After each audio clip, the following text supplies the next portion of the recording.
Antes de Joaquín El Chapo Guzmán y de los grandes carteles que hoy dominan los titulares, hubo un hombre que abrió el camino. Fue conocido como el jefe de jefes, elegante, calculador y con una influencia tan grande que llegó a tejer alianzas con políticos, empresarios y narcotraficantes de talla mundial. Pero, ¿cómo un ex policía de Sinaloa se convirtió en el arquitecto del narcotráfico moderno en México? Hoy conocerás la historia de Miguel Ángel Félix Gallardo, el capo que construyó un imperio y cambió las reglas del juego. El jefe de jefes, Miguel Ángel Félix Gallardo, nació el 8 de enero de 1946 en las polvorientas tierras de Culiacán, Sinaloa, en el noroeste de México. Es hijo de Justina Gallardo y Ramón Félix. Su padre, un campesino de la región, fue reconocido por ser uno de los primeros agricultores en exportar legumbres hacia los Estados Unidos. Su infancia no estuvo marcada por los privilegios, pero tampoco por la extrema carencia que sufrían numerosas familias en la sierra sinaloense. Miguel Ángel mostró interés por el poder desde temprana edad. Aunque tuvo la posibilidad de cursar una carrera profesional, optó por ingresar a la policía. A los 17 años, trabajó para la Policía Judicial Estatal como madrina, nombre que se les da en México a personas protegidas por agentes policiales que realizan tareas ilegales en las investigaciones, como torturar detenidos o simplemente extorsionar a sus familias. Después de algunos años de servicio, fue asignado como escolta en la residencia del entonces gobernador de Sinaloa, Leopoldo Sánchez Celis, quien posteriormente, en los años 60, lo integró como guardaespaldas de su familia, especialmente las de sus hijos, llegando incluso a establecer con él un vínculo personal cercano. Esa cercanía con las esferas políticas marcaría de manera decisiva su trayectoria. Esta protección le permitió mantener una intensa vida social. En Sinaloa y Jalisco se presentaba como empresario y ganadero e incluso formó parte del consejo local del desaparecido Banco Somex. El capo aparecía con frecuencia en las páginas de eventos sociales de los diarios locales e incluso en Guadalajara asistía a fiestas en bares de moda. En su papel de agente policial, Félix Gallardo entabló relación con Pedro Avilés, conocido como el León de la Sierra, y comenzó a brindarle protección en los cargamentos de droga. De inmediato se dio cuenta que las verdaderas ganancias estaban por fuera de la institución. Por lo tanto, decidió abandonar sus dos profesiones, la de servidor público y la de colaborador criminal. Por lo tanto, a inicios de la década de 1970, presentó su renuncia a la corporación. Sin embargo, sus dotes de criminal las siguió conservando. A diferencia de otros integrantes del grupo dirigido por Pedro Avilés, Miguel Ángel Félix Gallardo proyectaba una imagen muy diferente. Se mostraba como un hombre refinado, con modales adquiridos durante su cercanía con el entonces gobernador de Sinaloa. Su capacidad para negociar, sumada a los buenos contactos obtenidos gracias a esa relación política, lo posicionaron como un actor clave en la tarea de incorporar a políticos y empresarios a la red del narcotráfico. En 1971, y con solamente 25 años de edad, se emitió contra él la primera orden de captura por delitos relacionados con narcotráfico, y para 1976 se presentó voluntariamente ante un juzgado. Félix fue detenido y posteriormente liberado sin cargos gracias a la influencia de sus conexiones.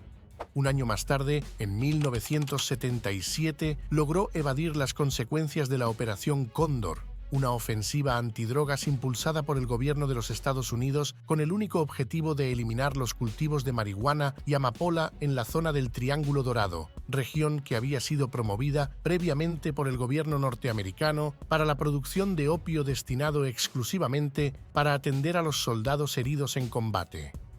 Miguel Ángel Félix Gallardo contrajo matrimonio en 3 ocasiones. Su primera esposa falleció a causa de leucemia en 1968. Posteriormente, se casó con la hija de un conocido traficante de opio, María Elvira, con quien tuvo 2 hijos, Miguel Jr. y Abril. Sin embargo, la relación terminó comenzando la década de 1980 y coincidiendo con el ascenso del capo a una posición de gran poder, aunque intentó retomar el vínculo en distintas ocasiones, no fue posible.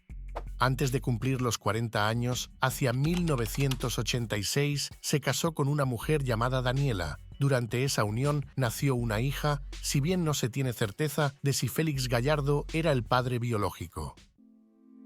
A comienzos de la década de 1980, Rafael Caro Quintero, cercano a Miguel Ángel Félix Gallardo, desarrolló un nuevo tipo de marihuana libre de semillas, lo que representaba una ventaja frente a los operativos militares que buscaban erradicar cultivos tradicionales. Félix identificó la oportunidad de trasladar la producción a un área más discreta en Guadalajara. Posteriormente, con la ayuda de Juan José Esparragoza Moreno, alias El Azul, entonces comandante con vínculos en el contrabando, Félix, Rafael y Ernesto se instalaron en una amplia extensión de terreno en el desierto, donde el propio Félix anunció su plan de construir un emporio criminal. Esa tierra se convertiría más tarde en el célebre rancho El Búfalo, núcleo productivo del naciente cartel. Con el respaldo de la Dirección Federal de Seguridad, diseñó una estrategia para transformar el tradicional sistema de plazas. Su propuesta consistía en unificar a los principales capos regionales en una red común de contrabando de marihuana, bajo el liderazgo de Pedro Avilés, con el fin de incrementar las ganancias. Con la estructura reforzada, acumuló una gran fortuna y adoptó un estilo de vida ostentoso. No obstante, las tensiones internas no tardaron en surgir, particularmente entre la DFS y diversos contrabandistas. Miguel Ángel Félix Gallardo se consolidó como uno de los principales traficantes de opio dentro de la organización dirigida por Pedro Avilés. Sin embargo, el 15 de septiembre de 1987, el León de la Sierra fue asesinado a tiros en Tepuche, Culiacán, lo que generó un vacío en el liderazgo del narcotráfico en México. Ante esta situación, Félix Gallardo aspiraba a ocupar ese relevante cargo. La magnitud de ese poder no podía sostenerse de manera individual, por lo que formó una alianza con Rafael Caro Quintero, conocido como el Narco de Narcos, y con Ernesto Fonseca Carrillo, apodado Don Neto.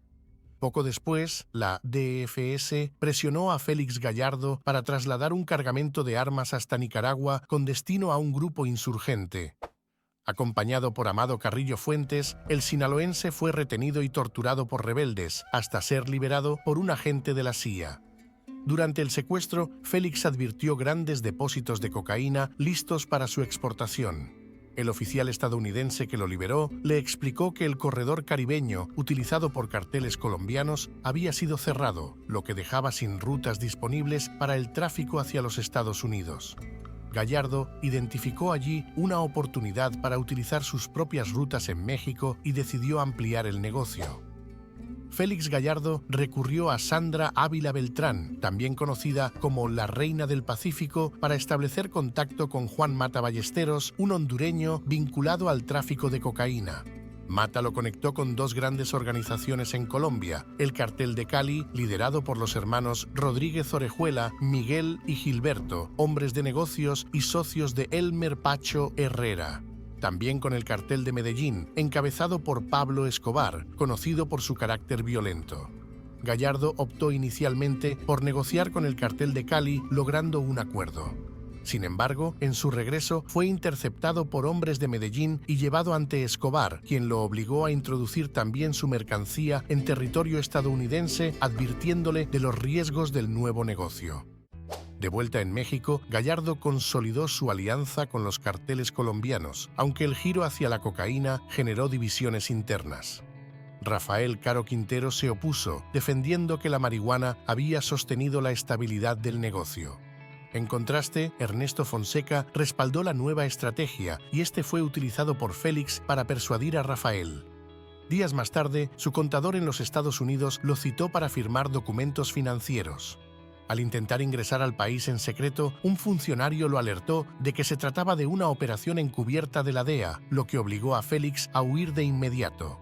Posteriormente convocó a sus socios en un hotel de Acapulco para reorganizar las operaciones. Héctor Palma quedó a cargo de Mazatlán. Amado Carrillo Fuentes, el señor de los cielos, controlaría Ciudad Juárez y los Arellano Félix asumirían Tijuana. En contraste, Sandra Ávila Beltrán y Pablo Acosta Villarreal, conocido como el Zorro de Ojinaga, quedaron excluidos.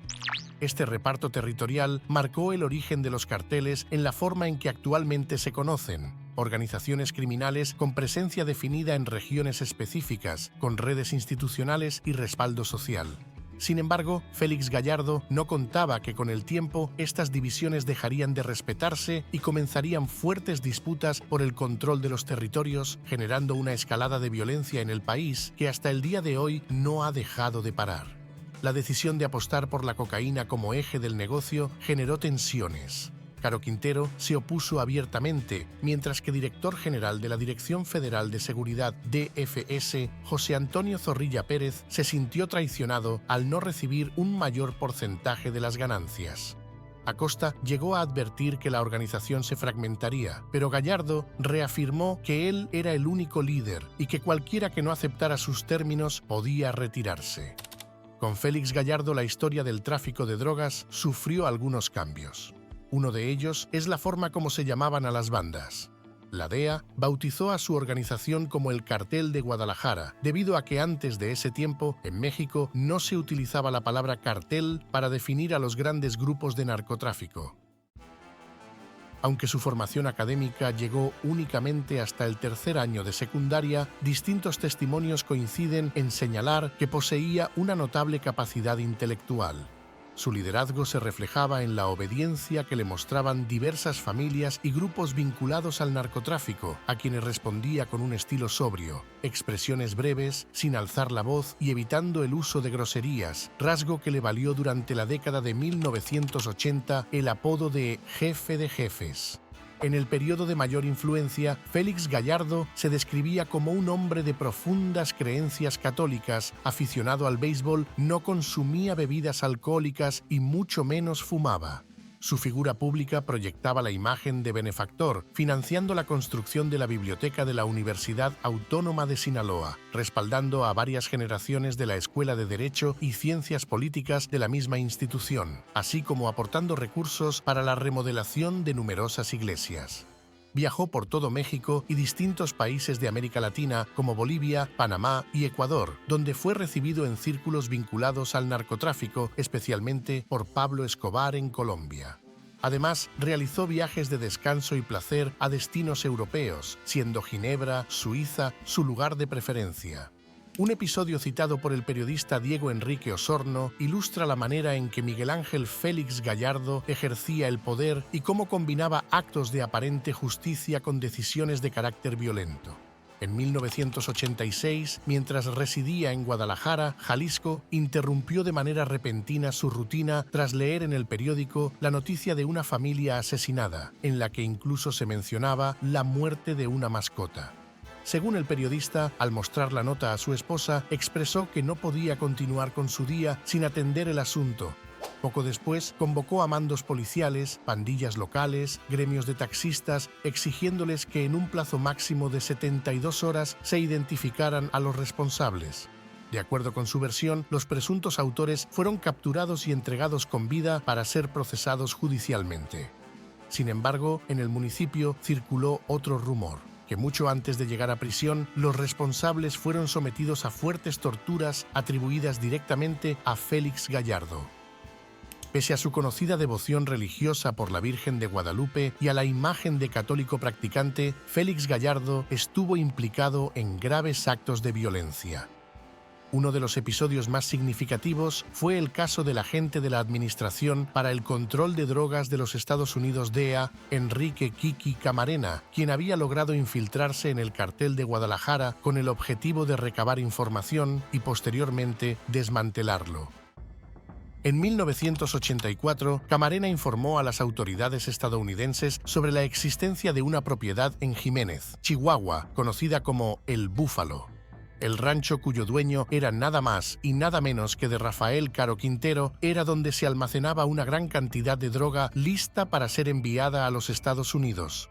En noviembre de ese mismo año, fuerzas estadounidenses, en coordinación con autoridades mexicanas, realizaron un operativo en el lugar, decomisando más de 2.500 toneladas de marihuana y valuadas en más de $8.000 millones.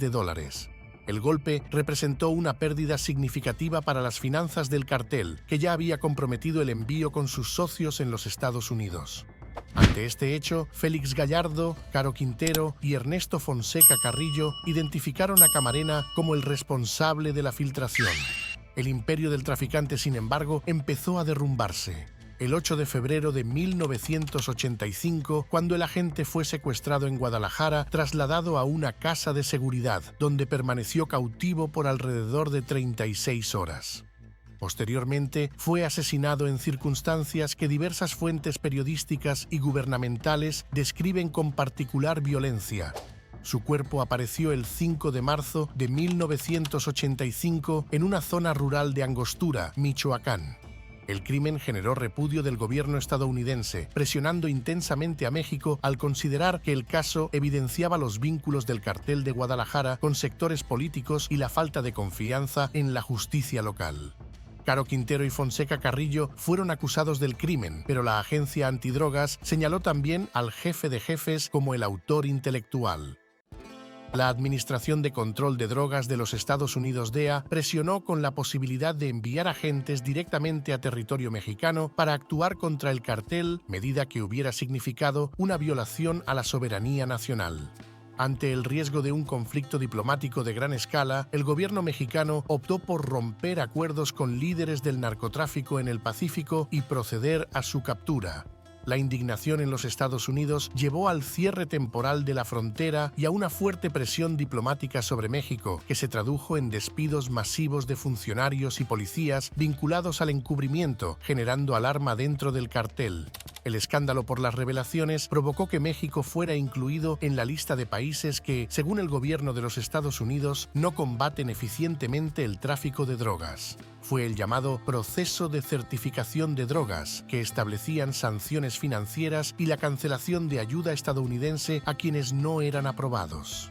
Hasta 1997, cuando fue finalmente certificado por la Casa Blanca, el país debió entregar anualmente un informe de sus acciones contra el tráfico de drogas. Tras el hallazgo, Caro Quintero huyó a Costa Rica con su pareja, pero fue detenido gracias a una delación de Gallardo, quien lo consideraba un estorbo. En paralelo, Don Neto también cayó bajo vigilancia, reuniéndose por última vez con Miguel antes de planear su fuga. Gallardo buscó refugio con ayuda de su ahijado Rodolfo Sánchez, quien negoció su protección a cambio de $1 millón. Resguardado en una casa de campo con un pasaporte falso, Félix recurrió a Esparragoza Moreno, quien le advirtió de la inminente disolución del DFS. Al mismo tiempo, sus socios comenzaron a reorganizarse bajo el liderazgo de los Arellano Félix, intentando tomar distancia del asesinato de Camarena. Decidido a no huir, Félix Gallardo permaneció en México. Su escondite fue localizado y atacado por un comando policial encabezado por Guillermo González Calderoni. A pesar de presentar signos de debilidad física, Gallardo intentó resistirse, pero terminó reducido bajo el arma del jefe policíaco. Gallardo recurrió al soborno, pero Calderoni lo rechazó. Fue entonces cuando el capo reveló su carta más fuerte, la existencia de grabaciones del interrogatorio de Camarena, donde aparecían implicados altos funcionarios del Estado, incluso superiores de Calderoni. Ante la amenaza de que esas cintas salieran a la luz, el policía aceptó un pago de $2 millones y la entrega parcial de las grabaciones, liberando así al llamado jefe de jefes. Para consolidar su posición, Gallardo traicionó a su socio Ernesto Fonseca Carrillo. La policía lo capturó en una fiesta donde además se colocaron copias de las cintas de Camarena, cumpliendo la amenaza que Félix había hecho a Calderoni. Con las cintas como herramienta de presión, Gallardo consiguió blindaje político y respaldo del ejército. De inmediato, se presentó en una reunión de capos en Acapulco, irrumpiendo con un despliegue militar. Tras expulsar a Sandra Ávila Beltrán del encuentro, se autoproclamó líder absoluto y declaró el inicio de una nueva etapa del narcotráfico mexicano. Poco después, Gallardo ordenó la ejecución de su propio ahijado, en represalia por la traición política del gobernador Celis, marcando así su regreso con un gesto de brutalidad y control. Tras la muerte del agente Camarena, el endurecimiento de la frontera con los Estados Unidos golpeó severamente las finanzas del cartel. El dinero dejó de fluir con normalidad hacia México, lo que afectó tanto a las plazas locales como a los proveedores colombianos. Félix Gallardo recurrió a sus propios recursos para cubrir compromisos internos, en especial con los Arellano Félix, mientras la deuda del cartel de Cali se disparaba hasta los $200 millones. El 8 de enero de 1986, en su cumpleaños número 40, Gallardo intentó renegociar directamente con Elmer Herrera, del cartel de Cali. La reunión tuvo lugar en una capilla de su propiedad. Sin embargo, Herrera rechazó cualquier modificación en el precio de la cocaína, $3.000 por kilo, y responsabilizó a Gallardo de los problemas fronterizos, deslindando al cartel de Cali de toda culpa. En Panamá, Gallardo buscó renegociar con Cali, pero se encontró con que Juan Nepomuceno Guerra, conocido como Don Juan o el Padrino de Matamoros, ya había cerrado un trato por su cuenta. Para no quedar marginado del negocio, Félix prometió a Herrera una operación sin precedentes: trasladar 70 toneladas de cocaína en un solo día. Para cumplir la promesa, encargó a Amado Carrillo Fuentes la adquisición de 6 Boeing 727 en Belice y la construcción de pistas clandestinas en Juárez, que pronto se consolidó como el nuevo eje logístico del cartel. En una operación sin precedentes, Amado Carrillo logró trasladar las 70 toneladas de cocaína en un solo día bajo las órdenes de Miguel Ángel Félix Gallardo. El cargamento, recibido por el cartel de Cali, fue almacenado en un depósito de Silmar, en el norte de Los Ángeles, California. Sin embargo, en un movimiento estratégico, Félix filtró la ubicación a las autoridades estadounidenses, lo que derivó en un operativo que incautó droga valuada en más de $7.000 millones y $13 millones más en efectivo, causando así una pérdida cuantiosa al grupo colombiano. Posteriormente, Félix citó a Elmer Herrera en Guadalajara, advirtiéndole que podía llevar a su organización a la quiebra si no aceptaba renegociar. Propuso que los mexicanos recibieran la mitad de la cocaína transportada como compensación, pero el capo del cartel de Cali se negó, solicitando tiempo adicional y recordándole que no debía intervenir en la red de distribución. La ambición desmedida de Félix Gallardo provocó la fragmentación del cartel de Guadalajara. Joaquín El Chapo Guzmán y la facción sinaloense se apartaron tras responsabilizarlo del asesinato de la familia de Héctor El Güero Palma. Al mismo tiempo, los grupos de Tijuana, Juárez y El Golfo establecieron vínculos directos con los carteles colombianos. En este escenario, Félix quedó aislado, incluso tras la traición de su aliado más cercano, Amado Carrillo, quien había esperado el momento oportuno para distanciarse. Esparragoza Moreno también se integró a la facción sinaloense. La supuesta implicación de Félix en la redada de Silmar terminó de quebrar la relación con el cartel de Cali. Enfurecido, Félix decide quedarse en México. La ejecución de la esposa de El Güero Palma, Guadalupe Leija Serrano, y de sus hijos agravó el aislamiento de Félix Gallardo. Por eso, su pareja María lo obligó a abandonar la vivienda y durante una confrontación ella lo hirió con un arma blanca en el abdomen. Convaleciente y debilitado por una úlcera gástrica que le aquejaba, Félix se refugió en otra de sus residencias. Sin embargo, 4 años después de estar escondido, el 8 de abril de 1989, en un operativo encabezado por su amigo y compadre, el comandante Guillermo González Calderoni y Javier Coello, irrumpieron en el lugar donde lo hallaron sentado en la sala y le notificaron la orden judicial en su contra. El arresto se produjo sin resistencia ni intercambio de disparos. Félix intentó ofrecer un soborno como lo había hecho en el pasado, pero Calderoni rechazó la propuesta alegando que ya no tenía influencia en la capital. Con este hecho, el líder conocido como el Jefe de Jefes fue finalmente puesto a disposición de la justicia. Después de su captura, las autoridades registraron que había acumulado una fortuna significativa. Durante los operativos se le confiscaron alrededor de 50 propiedades, entre ellas casas, residencias y ranchos, además de una suma importante de dinero en efectivo. En ese momento, los cálculos oficiales estimaban su patrimonio en aproximadamente $500 millones.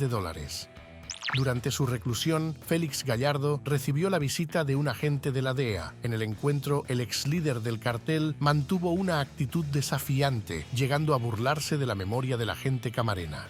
Aunque evitó revelar detalles sobre su red de contactos políticos, se mostró abierto a reflexionar sobre el futuro del narcotráfico en México. Anticipó enfrentamientos entre los nuevos carteles emergentes, en especial entre las facciones de Sinaloa y Tijuana, y destacó el potencial de crecimiento de las organizaciones del Golfo y de Juárez. Asimismo, señaló que Amado Carrillo Fuentes llegaría a convertirse en el narcotraficante más influyente del país. Luego de su detención, Félix Gallardo habría considerado que su estancia en prisión sería breve. Sin embargo, logró constatar que su situación legal no le permitiría recuperar la libertad de manera inmediata. Inicialmente, Félix Gallardo permaneció 3 años preso en el Reclusorio Sur. Posteriormente, fue trasladado al Centro Federal de Readaptación Social de Almoloya, en el Estado de México, actualmente denominado Penal de Máxima Seguridad de El Altiplano. Tras la detención de Miguel Ángel Félix Gallardo y debido a conflictos internos, el Cartel de Guadalajara se fragmentó en varias organizaciones. Surgieron el Cartel de Juárez y el Cartel de Sonora, mientras que el Cartel de Sinaloa quedó bajo el liderazgo de Joaquín El Chapo Guzmán, el Mayo Zambada y la familia Beltrán Leiva, quienes eventualmente formarían su propia estructura en 2007. Asimismo, el Cartel de Tijuana emergió como heredero del Cartel de Guadalajara, administrado por los sobrinos de Gallardo y miembros de la familia Arellano Félix, razón por la cual también se le conoce como el Cartel de los Arellano Félix. En la actualidad, Miguel Ángel Félix Gallardo continúa en prisión, cumpliendo su condena en el penal de máxima seguridad de Puente Grande, Jalisco. En 2021, con 75 años de edad, el exlíder del Cartel de Guadalajara concedió su primera entrevista televisiva. En ella se evidenció el deterioro físico que le han dejado los años de prisión. Depende de una silla de ruedas, ha perdido un ojo, padece problemas auditivos, requiere oxígeno suplementario y muestra gran debilidad al hablar. Su estado ha sido descrito como el de una persona en condiciones críticas de salud. Posteriormente, Félix Gallardo dirigió una carta al presidente Andrés Manuel López Obrador solicitando un indulto humanitario para poder pasar sus últimos días en su hogar y no en prisión. En septiembre de 2022, el entonces presidente de México se refirió públicamente al estado de salud de Félix Gallardo. López Obrador aseguró que la condición de salud del exnarcotraficante era crítica, motivo por el cual se le otorgó la posibilidad de continuar su condena bajo la medida de prisión domiciliaria. Durante una conferencia matutina, el mandatario indicó que Félix Gallardo padecía múltiples enfermedades y solicitó a Rosa Isela Rodríguez, entonces secretaria de Seguridad y Protección Ciudadana, que hiciera público el informe médico que sustentaba la decisión judicial. En aquel periodo se decidió que continuaría el resto de su condena en prisión domiciliaria. Tras haber permanecido alrededor de 30 años en reclusión, como parte de la medida, debía portar un dispositivo de geolocalización, presuntamente un brazalete electrónico, para garantizar el seguimiento de su condena. No obstante, en noviembre de 2022 se informó que continuaría en prisión, debido a que la empresa responsable del brazalete electrónico dio por terminado el contrato de arrendamiento y monitoreo. Como consecuencia, se indicó que debía esperar la asignación de un nuevo dispositivo para poder acceder al beneficio de prisión domiciliaria. Para 2023, José Antonio Pérez Juárez, director de los reclusorios estatales, confirmó que Félix Gallardo aún permanecía recluido en el penal de sentenciados del complejo de Puente Grande. Realiza labores de jardinería como cualquier interno, recibe entre 350 y 400 pesos mexicanos semanales. Se trata de una actividad que busca mantenerlo activo tanto física como emocionalmente para mitigar su estado depresivo, declaró el funcionario. Desde entonces no se han tenido noticias del proceso de prisión domiciliaria de Félix Gallardo. Todo indica que Miguel Ángel Félix Gallardo no recuperará la libertad y que su vida concluirá en reclusión. De ser así, su destino será el mismo que el de numerosas víctimas de la violencia asociada al narcotráfico: terminar sepultado y con el tiempo ser relegado al olvido. Miguel Ángel Félix Gallardo dejó una huella significativa en la historia del narcotráfico en México. La fragmentación de su organización en distintas facciones derivó en la formación de varios carteles rivales, lo que dio inicio a una etapa de violencia que se intensificó a finales de la década de 1990 y que continúa hasta la actualidad. También es conocido como El Padrino por haber consolidado el primer gran cartel mexicano, estableciendo un modelo que transformó la operación del crimen organizado. Su influencia marcó el camino para líderes posteriores como Amado Carrillo Fuentes, apodado El Señor de los Cielos, y Joaquín Guzmán Loera, El Chapo. Mi salud es pésima. Mi familia está haciendo un hoyo para yo ser enterrado en un árbol. No tengo pronóstico de vida ninguno. Gracias por acompañarnos. No olvides suscribirte y activar la campanita. Si te gustó esta historia, no te pierdas el próximo video que te hemos dejado en pantalla. Haz clic y sigue explorando todo lo que tenemos para ti.